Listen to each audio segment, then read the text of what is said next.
Welcome. It is September 24th, 2021.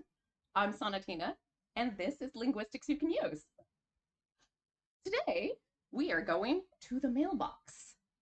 I got a letter this past week from someone who is still a bit confused about a miscommunication that happened to her at work. So let's analyze this situation and see if we can craft some meaning out of the confusion.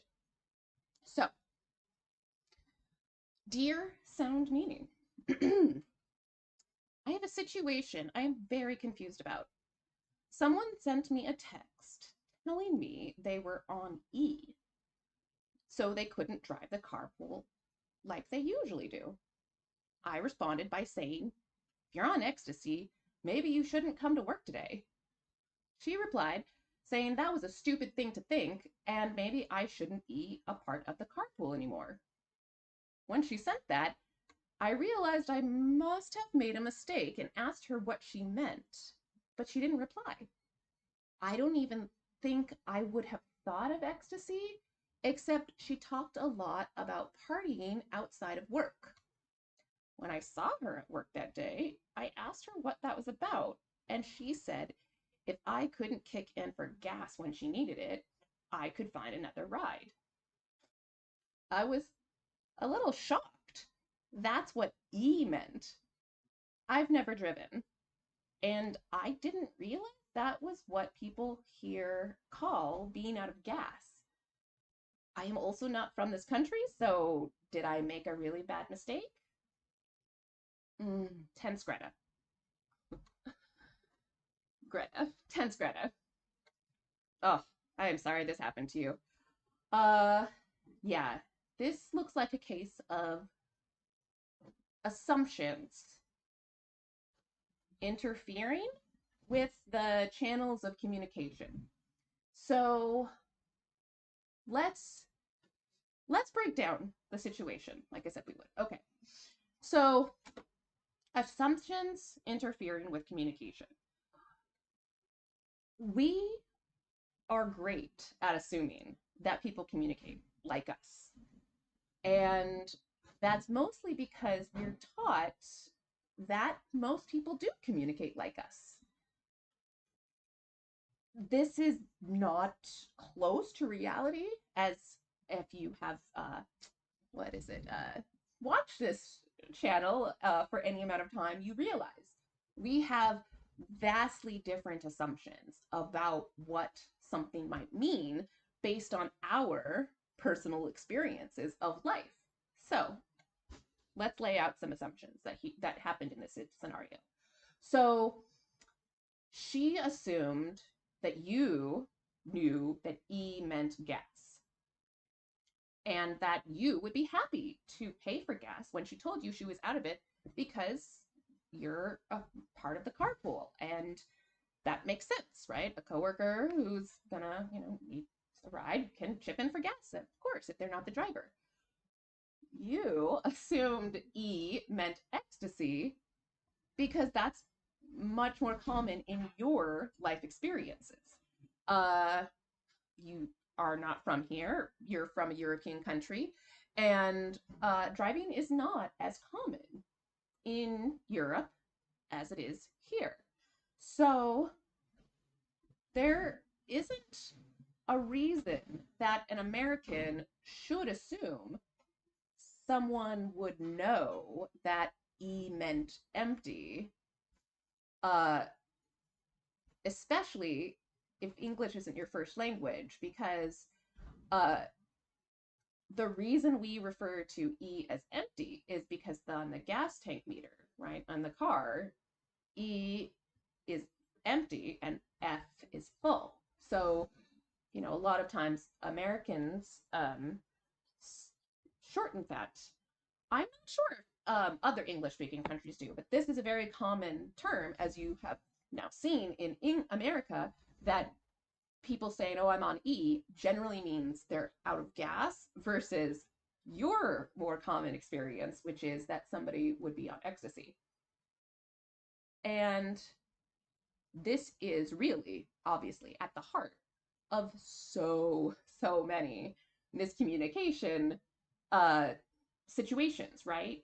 And I'm not sure if your coworker uh, said that they understood that didn't like they might have thought you were just being silly, right? They might not have actually believed that you would have assumed, like, getting all over, my brain wants to like go down every single path and at the same time, and it's just like, no, we're going to go through one, we're going to go down one path at a time and then come back to the issue and then continue uh delving deeper into the issue. So, um as I was saying, assumptions are at the basis of most instances of miscommunication. And Americans are especially notorious for assuming that everybody is like that. Having grown up here, a child of the 80s, born in the early 80s, elder millennial, some of you may know that term, right? Uh, it was it was a conscious effort to find material in my childhood that revealed other cultures existing differently than mine. Um, and that's an interesting thing to think about now, right? Because we're living in this age where I'm talking to you across vast differences, or differences, well, yes, and distances, right? Distances tend to create differences. I can usually come back from something like that. So anyway, when I was born, right? And you didn't mention how old you were, right? So I don't know your personal experiences in terms of your, life experiences. I know you're probably, at least in your 20s, considering you are in a new country working a job. So, but if you're, older than that, you remember a time before the ease of this amount of this amount of information being available to you. So when I was younger, I had to make a really, you know, concerted effort to figure out how other people lived in other places. Most children are just taught, at least here in America. Remember, I'm always talking about my own experiences in this kind of situation. Um, but yeah, I remember very much being taught that America was pretty much the only place that existed, and everywhere else was kind of a fantasy land that was trying to become like America. So that idea was not something that sat well with me because I didn't particularly like the culture that I was in. So it didn't really make sense to me that other people and other places that had their own, histories and cultures would want to be very much like us and not like themselves. So I was always fascinated by things outside because it felt strange that I was so insulated from it, right? I remember this series of fairy tale, or not fairy tales, but more of like um, Aesop's fables. They're kind of fairy tales, but they're more like morality plays. There's this one particular one, I believe it's a Chinese story, Tiki Tiki Tembo. And because I read that in like fifth grade and have not been able to find it since, I don't know how accurate of it was for the representation of culture. I don't remember the author, right? It was a part of the series that they went to different countries and like told tales, much like in America, we get Aesop's fables and stuff like that. There are other countries, obviously, where there are morality books and stories and tales and all that stuff. And not all of them involve fantastical creatures. Some of them are just about kids or families or whatever, right? So I remember checking this series out, like every single book, like I think there were like 6 or 7 probably, like, you know. fairy tales or legends from Asia, legends from China, legends from Africa, or blah, blah, blah, and like all of these things. And it was just like a, you know, this actually is probably one of those like signs that I was autistic as a kid, because as soon as I finished the last book in the series, I like went right back and checked out the first book in the series. And you know, proceeded to do that pretty much like every single uh library period uh throughout fifth and sixth grade, because that was the year, that was where I was when I was at that particular library. So it was really, it was funny to me that like, it is funny to me now that there are all these signs that show like how um assumptions, right? I'm going to get back to the letter, right? We're not out of the letter. We're just giving the letter context, because it's about assumptions, right? This is primarily a conversation and a discussion about why we assume that people think like us. And and it was and it's analyzing my life experience, my childhood, and the what is it? The oh, sorry, I'm making sure that I am sorry. I realized that I had forgotten. There we go. So, um,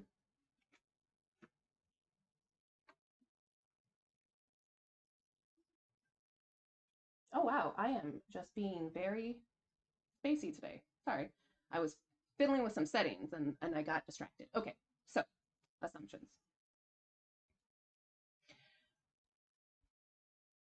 The assumptions that were made in your situation led to potentially the breakdown of a relationship that likely wasn't very close, or um, you know, didn't maybe mean a lot in your life.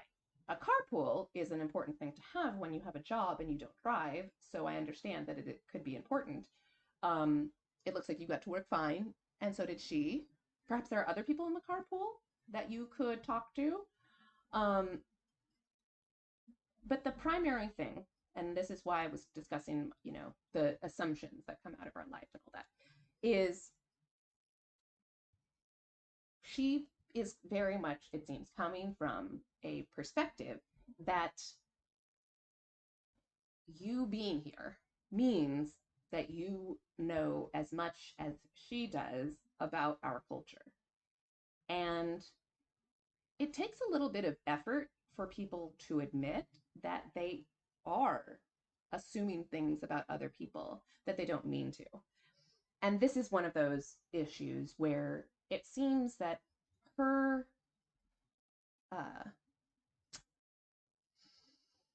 her assumptions, or her worldview, right, is about herself. Like she's trying to protect herself, and it seems to me, and this is just now I'm kind of reading into her situation with her reaction to you, right? I'm not giving anybody therapy advice, or I'm not trying to, you know, diagnose anybody, but well, not, well, yes, but I try to be very clear in my language here, obviously, because that's the whole point of this channel. So that's another reason why you see me thinking a lot about the words that I use. And what I was saying about her, and it seems like the reaction that you got from her means there's maybe something in her life that is sensitive about being called maybe a drug user. Now, you said in your letter that she talks about partying a lot. And from my understanding of uh, European culture, language, and also when I was a kid, right? Partying meant drugs, right? When you go partying, there is a general assumption amongst the youth anyway, that that means you're probably gonna be on something. And so perhaps, she is sensitive to that.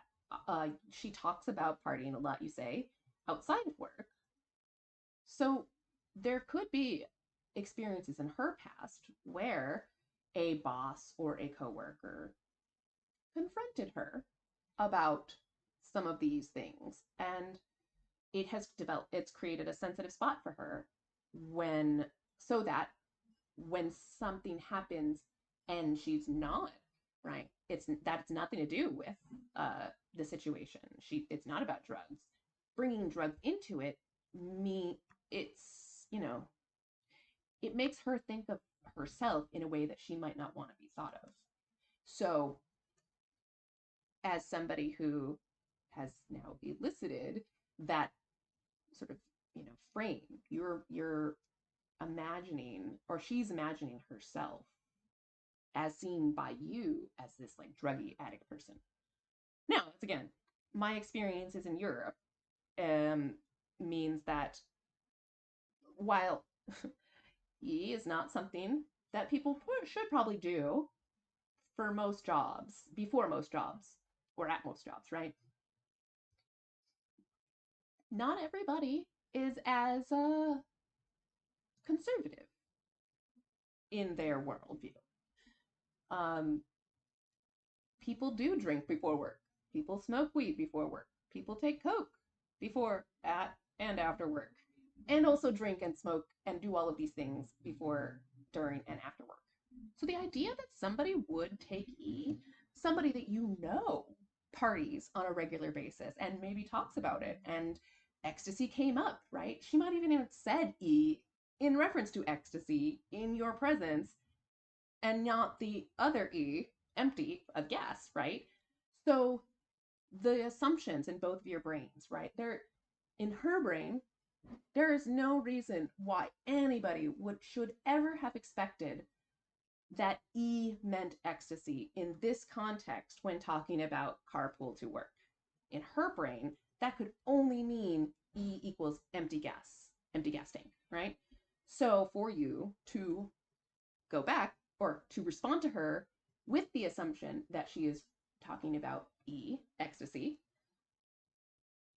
it, it triggered something in her. That's what the idea of triggering is, right? It is an involuntary response to a phenomenon, right? And she didn't, you say she didn't respond back when you expressed confusion, right? So this is one of those defensive mechanisms that I feel might be coming out, in that if she sees herself in this way and she has, potentially sensitive about it because she's gotten in trouble, or she just doesn't want to be seen that way, right? Even if she hasn't gotten in trouble, but in our culture, um, being a druggie, being any kind of, outside of the norm, is considered very dangerous and very liable to get fired, or to have something really bad happen to you, because our general culture is very negative towards enjoyment, right? We are very much a do not enjoy yourself society. I might talk about this in a future episode, but a lot of it does go back to the Calvinist revolution, unfortunately, uh, because yeah, quick religious studies digression. The Reformation, right, when Protestants started protesting against the Catholic Church, which is how we got Protestants, there were many schools, and there still are. If you know anything about Christianity, there's generally an understanding that you are either Catholic or you are not Catholic, i.e., Protestant. And Protestants are protesting, they got that name from protesting against the one Catholic Church, right? Of course, in reality, there have always been multiple Christian churches and multiple authorities in the world about, who represents Jesus's true vision for humanity and all that stuff. So if you follow that path, right, you probably know a lot of this, but maybe not, because a lot of times cultures do protect themselves by not talking about all the nuances about how they came into being.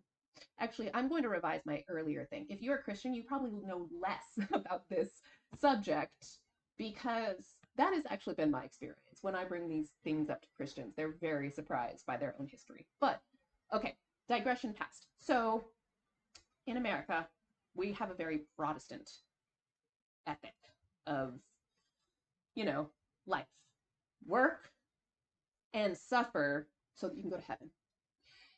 It's very embedded in the American idea of what it means to be a good person. And so people who want to project themselves as good people know that in order to be seen that way, they have to present themselves, right, as this paragon of virtue who has no faults and never would and ever do something like take ecstasy before work. Huh, heaven forbid.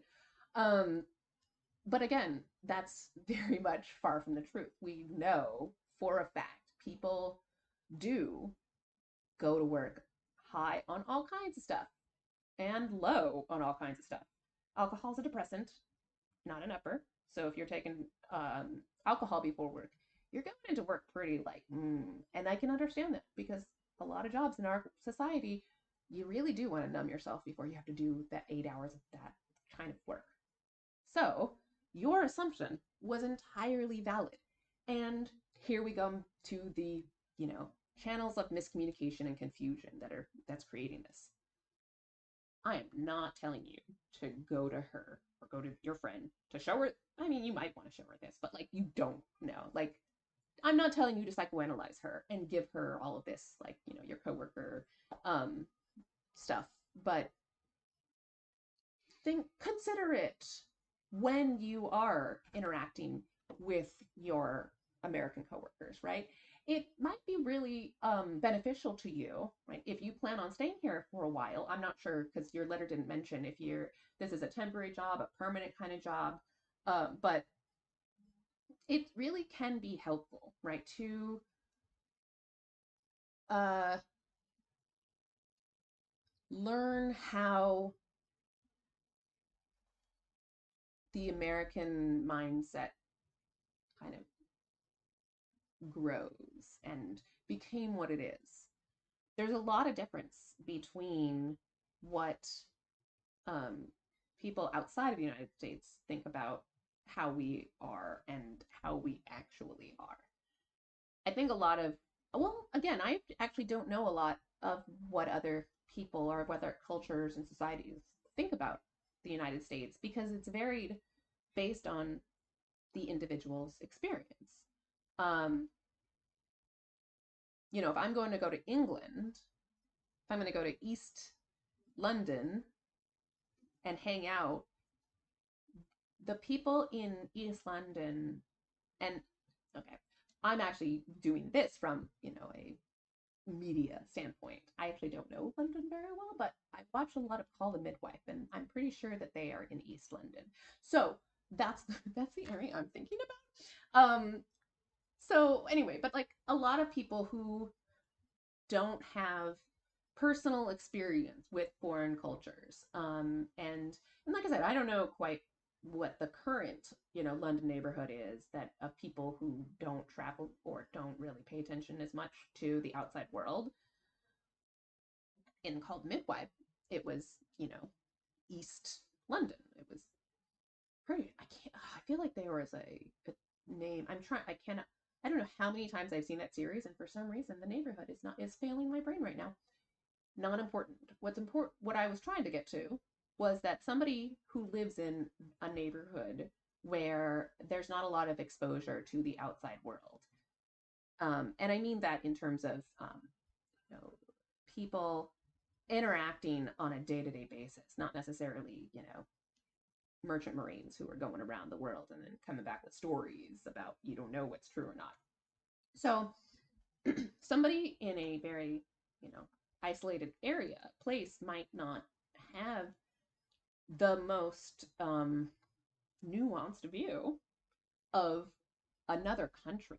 And not only that, you didn't mention where you live in this letter either. um, not, and that's actually not that important because while different places in America are different, and I was just saying, like, right, if I focused on East London and or a London neighborhood or any neighborhood, right, a French neighborhood, arrondissement, right, that's where they call them in Paris, right? If I'm going to focus on an arrondissement in Paris, then they're going to have different beliefs and attitudes to outsiders from any country.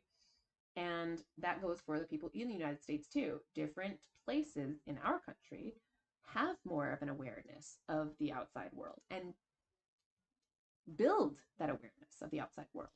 So I don't know much about your coworker. I don't know where you work, but I feel like it's more common than not that the education that we get in America, especially before the internet and kids could kind of go off on their own and explore uh, subjects at their whim, uh, we were very much taught to limit our worldview. The majority of children were. There's always exceptions. Nothing I say is ever universal. Generally, the educational system that I went through in 3 different states, mind, um, was very similar in its way of presenting the United States and not really presenting the rest of the world in a full way. So that's what I think is going on with your coworker. And, your mistake, was not, what did you say? It wasn't a really bad mistake. It was a normal mistake that people make. Misunderstandings happen.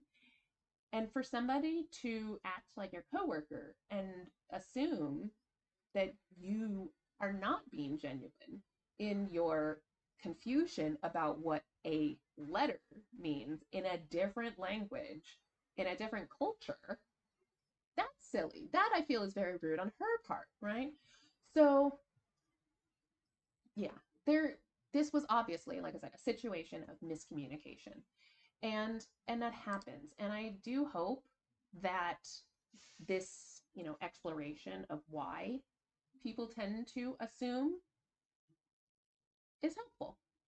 Um, if anybody in the audience wants to also give some advice to our tense Greta, let me know because my perspective obviously is one from a linguistics perspective, but there's many different ways that we can analyze a situation for confusion.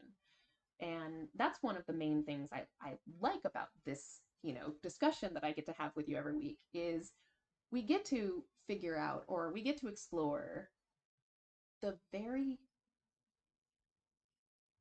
particular, really tiny nuances that exist between people in a communication, in an instance of communication, right?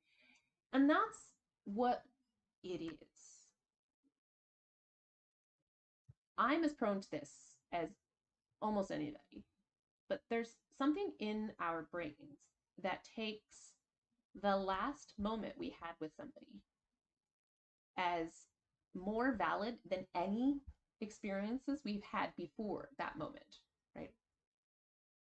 So when a situation occurs in your circumstance, like your circumstance, where, you know, neutral to positive experiences were the majority, and then there's this one major negative, that major negative can wipe out all of the positive or neutral experiences that happened because our psyches, and this is a bit of an evolutionary theory that I'm gonna slip in.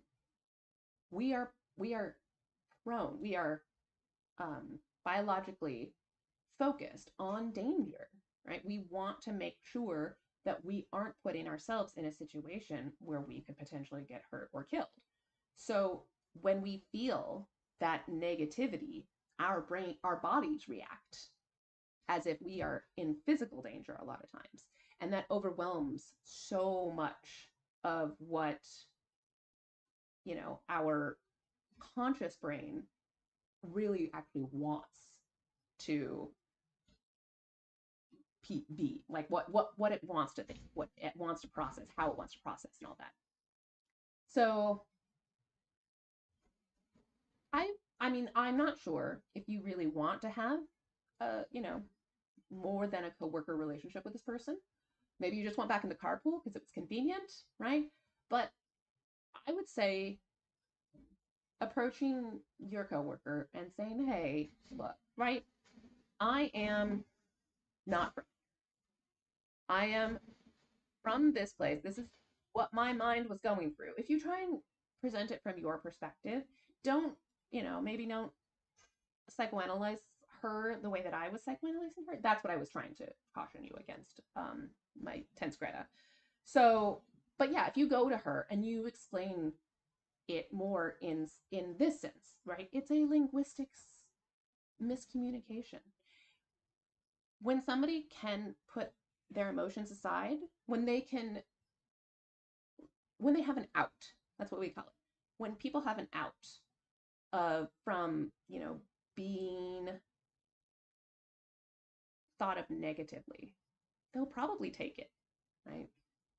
She probably doesn't want to think about you in a negative way. You obviously don't want to think about her in a negative way. So coming to her and saying, "Hey, let's have a good experience. Let me explain this, from a language perspective. And maybe we can get past it and let's, try to not assume references in the future." That might be able to help her get over some of the embarrassment that she feels or she might have felt when you brought up the, partying drug things that she might not be that proud of, right? So that's my advice for you today. It's very much a situation of assumptions clouding and interfering, right, with miscommunication channels. All right. Well, looks like that was a nice, 30 minutes of a letter. So I have a little treat for you before we sign off for today. Yep, that's it. We're just going to go over that letter today. It's a quickie. Well, for me, 30 minutes. I'm trying to, get the most out of this time with you. And so I like to go on the explorations of, what could this be? So the treat I have for you is a little trivia question. So I have a prize for a winner for a free lesson for the winner if you can answer this trivia question. I'm gonna all the people who send in a answer will be put into a little drawing, and the winner will be announced next week. So here is the trivia question: what were the 3 A's of talking phonetics? Right. So in a previous episode, I gave you the 3 A's of talking phonetics. So go back to that episode and see if you can send me the answer. It's not that hard. I mean, I think the two of them are in the preview picture. So you should also be able to find that episode pretty easily.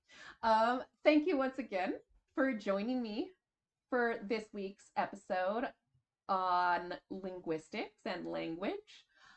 Remember, if you have a particular area of language that you want to discuss, maybe you have a question that you want to analyze here live on the stream, just send me a message.